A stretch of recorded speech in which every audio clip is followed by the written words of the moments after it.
So hello guys, today part 2 will be continued. Image. The option in playing dead.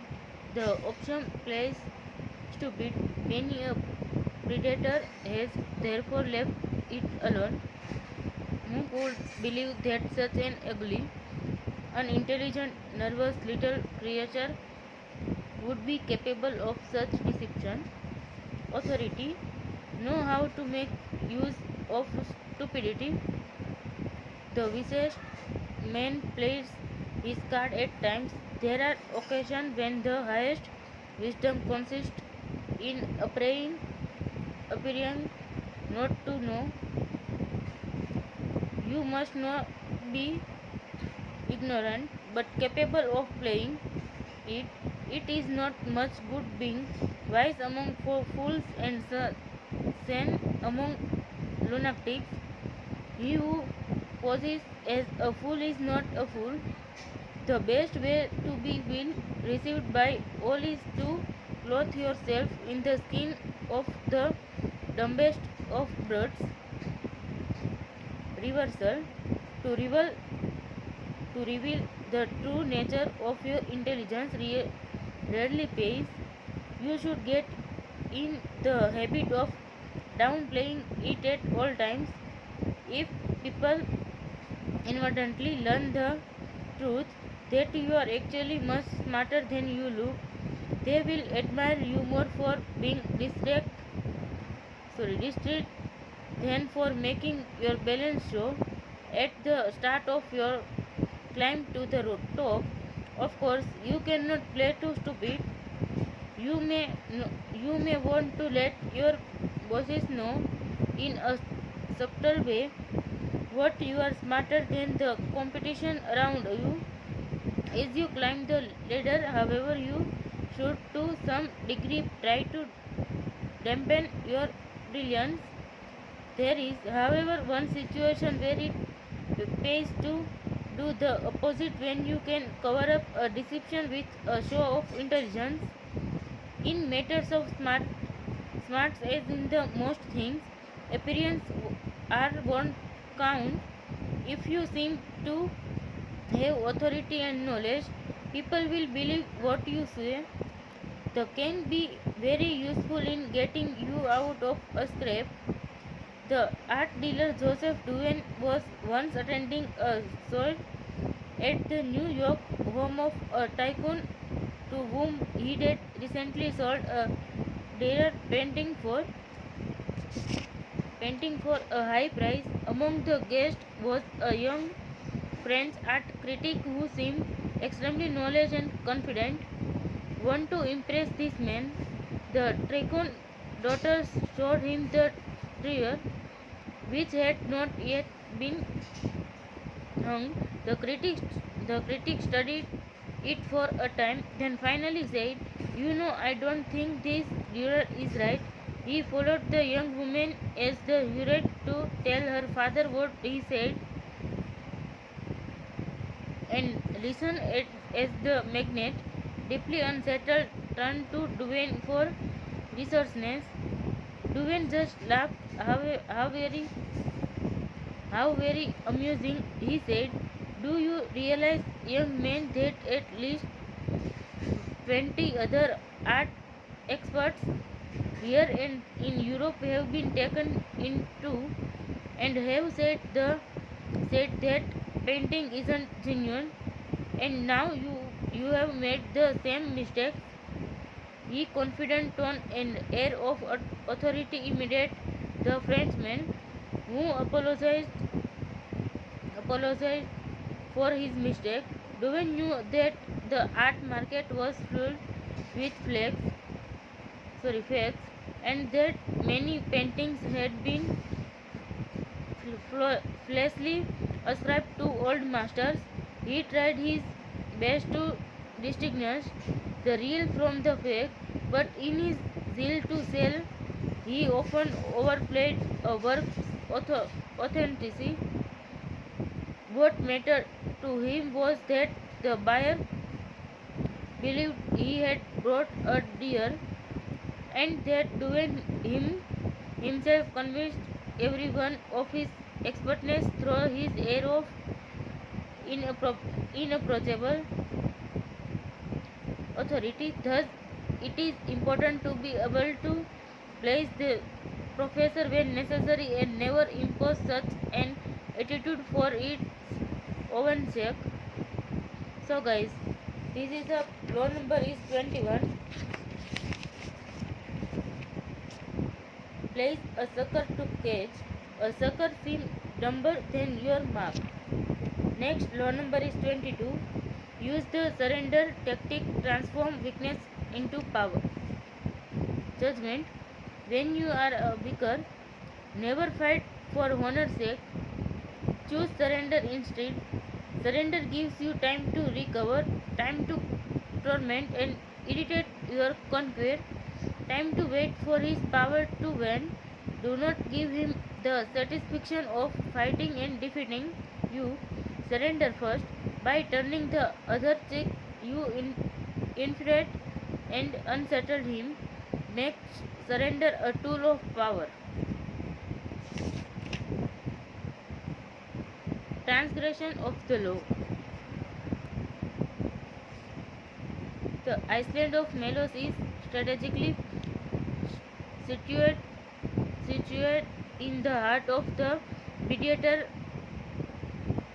In classical time, the city of Athens dominated the sea and coastal areas around Greece, but Sparta in the colonies had been Melos' original colonizer.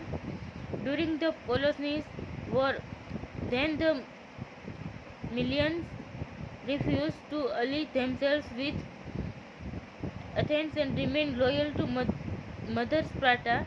In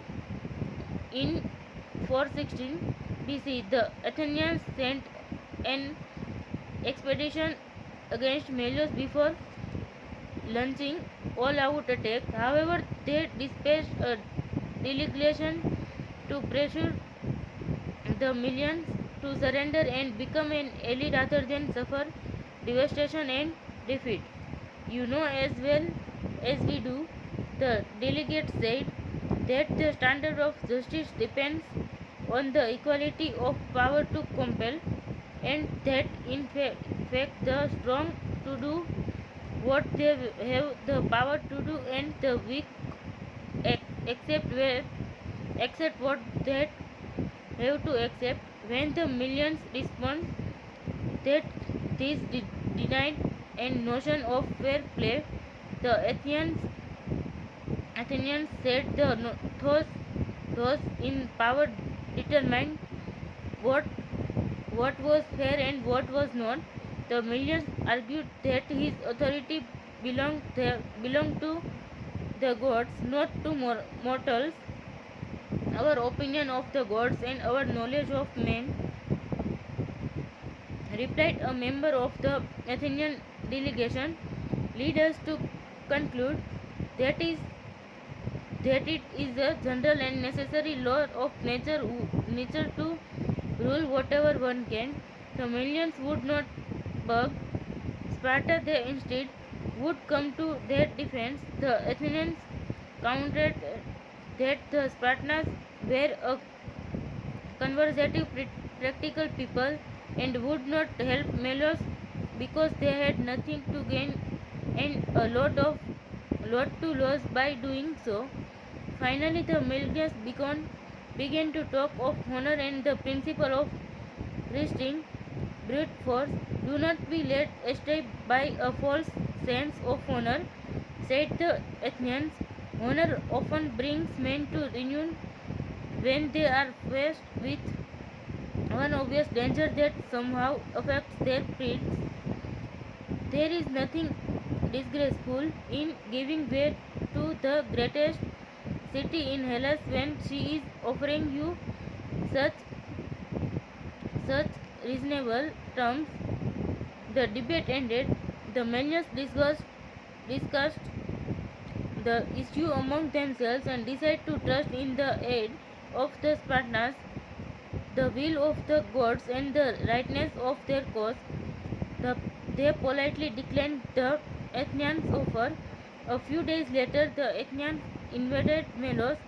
The millions fought nobly, even without the Spartans, who did not come to their rescue. It took several attempts before the Athenians could surround and besiege their main city, but the Melians finally surrendered. The Athenians wasted no time. They put to death all the men of military age that they could capture.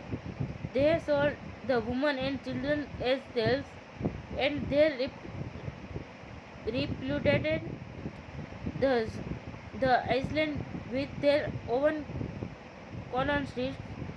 Only a handful of millions survived. Interpretation: the Athenians were one of the most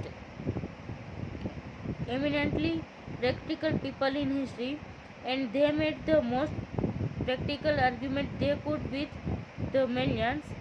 When you are weaker, there is nothing to be gained by fighting a useless fight. No one comes to help the weak. By doing so, they would only put themselves in jeopardy. The weak are alone and must submit. Fighting gives you nothing to gain but martyrdom, and in the process, a lot of people who do not believe in your cause will die. Weakness is no sin and can even become a strength if you learn how to play it right. Had the millions surrendered in the first place, they would have been able to subjugate the Athenians in subtle ways, or might have gotten what they could have out of the alliance and then left it when the Athenians themselves are weakened, as in fact happened several years later. Fortunes, for, fortunes change and the mighty are often brought down. Surrender conceals greater power, lulling, lulling the enemy into complacency. It gives you time to recoup, time to undermine, time to revenge. Never sacrifice that time in exchange for honor in a battle that you cannot win. Observance of the law. Sometime in 1920s, the German writer Bertolt Brecht became a convert to the cause of communism. From then, from then on, his plays, essays, and poems reflected his revolutionary favor, and he generally tried to make his ideological statements as clear as possible. When Hitler came to power in Germany, Brecht and his communist colleagues became marked men. He had many friends in the United States, Americans who sympathized with his beliefs, as well as fellow German intellectuals who had fled Hitler. In 1941, accordingly, Brecht immigrated to the United States and chose to settle in Los Angeles, where he hoped to make a living in the films business. Over the next few years, Brecht wrote screenplays with a pointedly anti-capitalist slant. He had little success in Hollywood, so in 1947, the war having ended, he decided to return to Europe.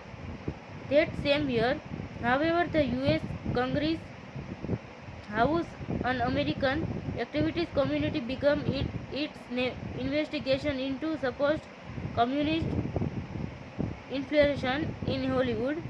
It began to gather information on Branch, who had so openly opposed Marxism. On September 19, 1947, only a month before he had planned to leave the United States, he received a subpoena to appear before the community. In addition to Brecht, a number of other writers, producers, and directors were summoned to appear as well, and this group came to be known as the Hollywood 19. Before going to Washington, the Hollywood 19 met to decide on a plan of action. Their approach would be confrontational. Instead of answering questions about their membership or lack of it in the Communist Party, they would read prepared statements that would challenge the authority of the community and argue that its activities were unconstitutional, even if the strategy meant in imprisonment. It would gain publicity for their cause. Brest disagreed. What good was it? He asked to play the martyr and gain a little public sympathy if in the process they lost the ability to stage their plays and sell their script for years to come. He felt certain they were.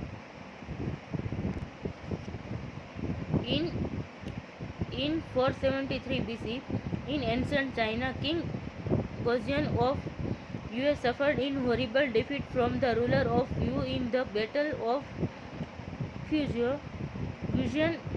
Gozyan wanted to flee, but he had an advisor who told him to surrender and to place himself in the service of the ruler of Wu, from which position he could study the man and plot his revenge.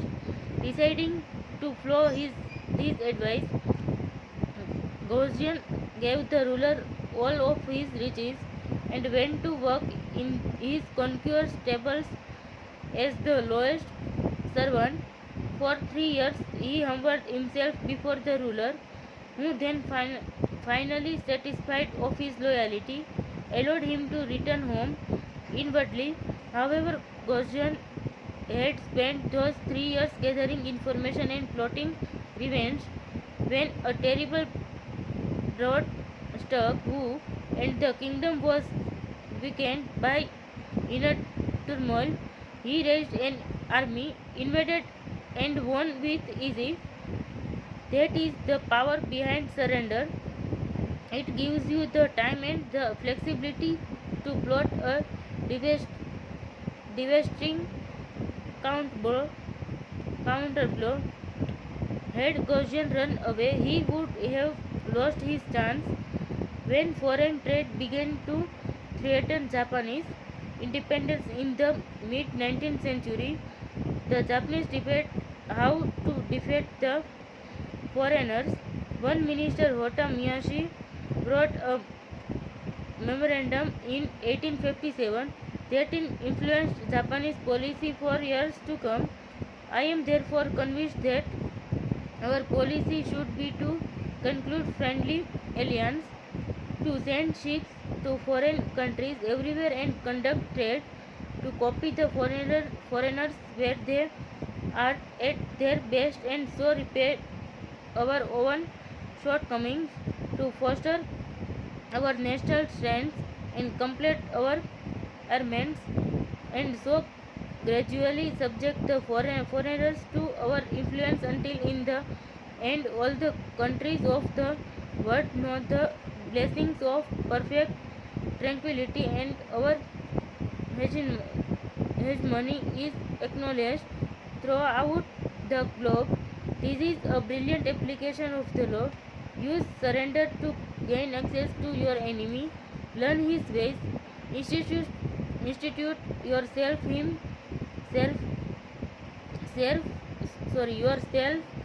with him slowly. Outwardly conform to his customs, but inwardly maintain your own culture. Eventually you will emerge victorious, for while he considers you weak and inferior and takes no precaution against you, you are using the time to catch up and suppress him.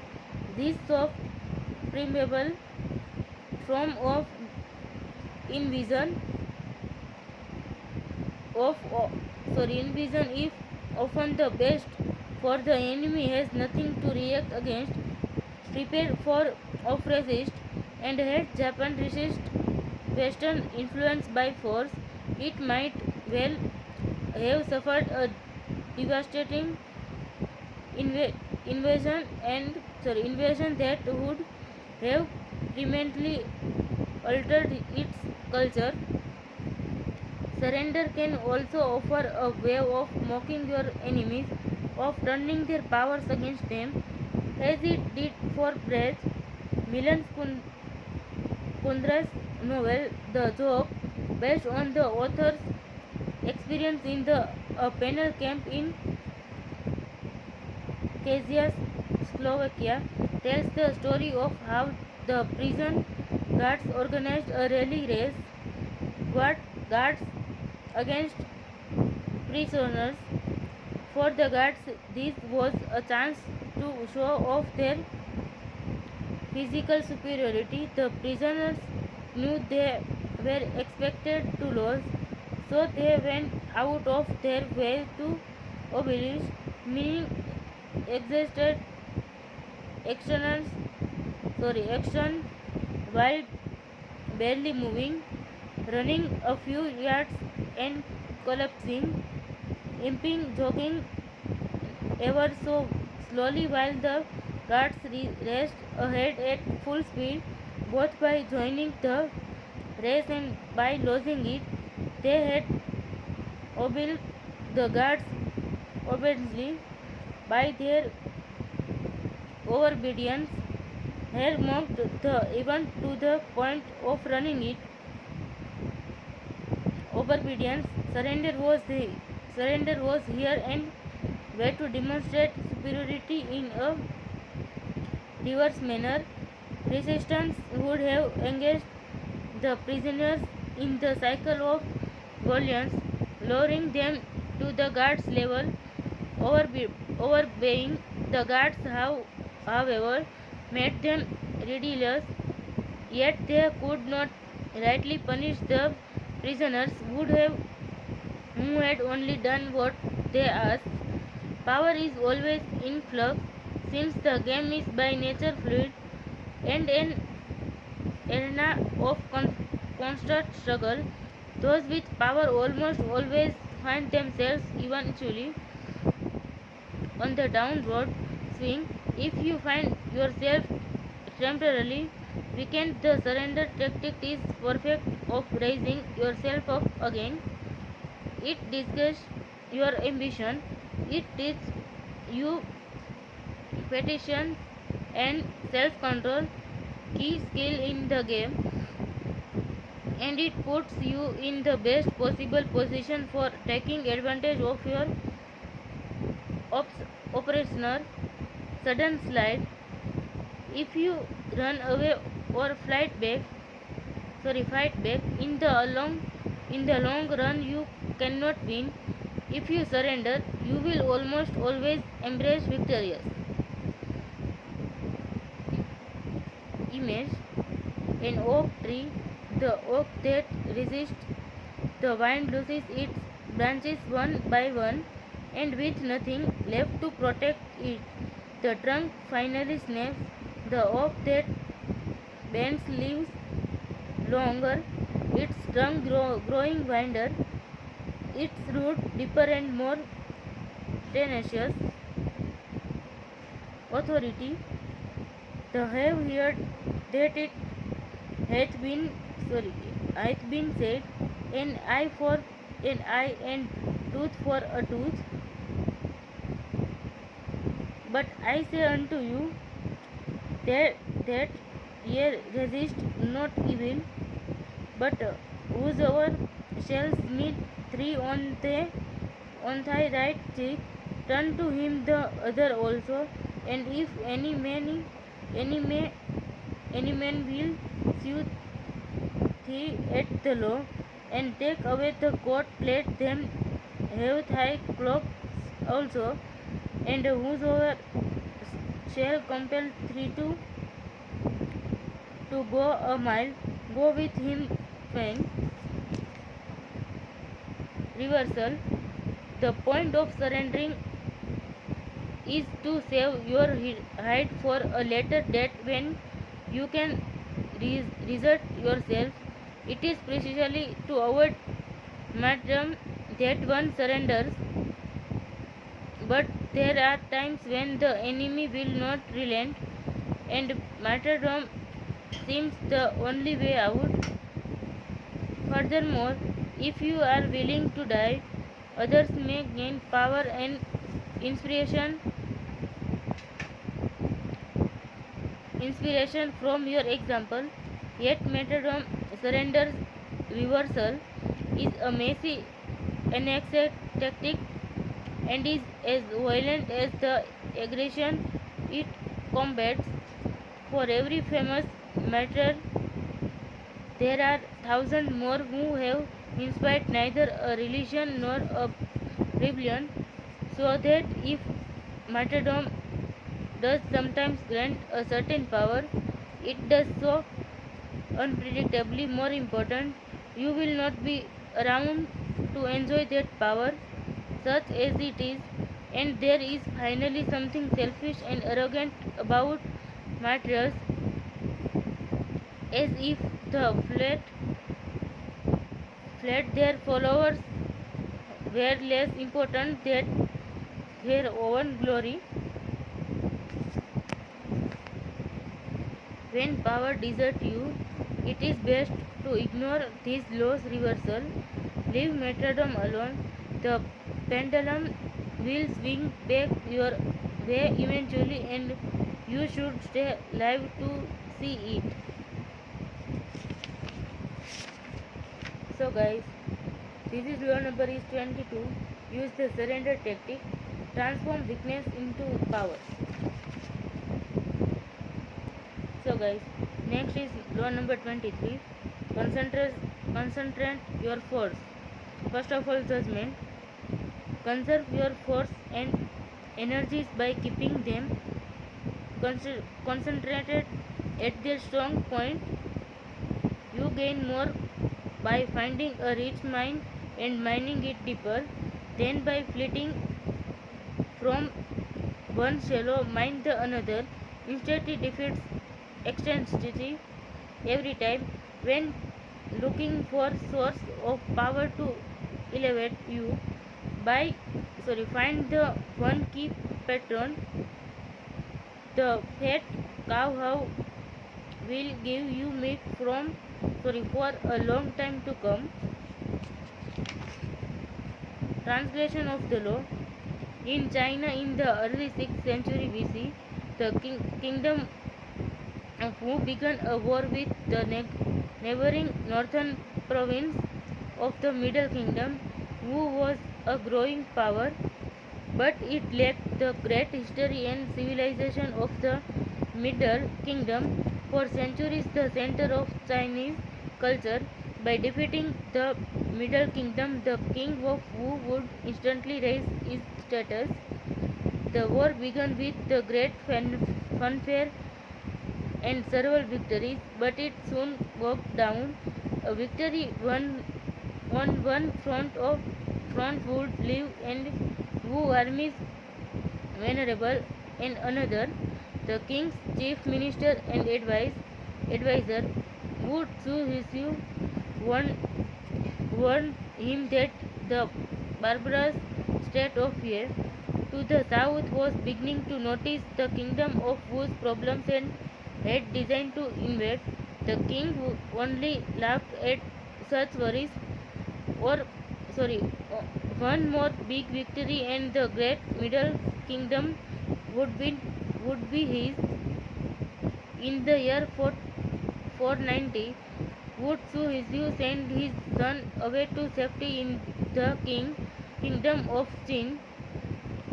In doing so, he sent the king a signal that he disapproved from the war, and that he believed the king's selfish ambition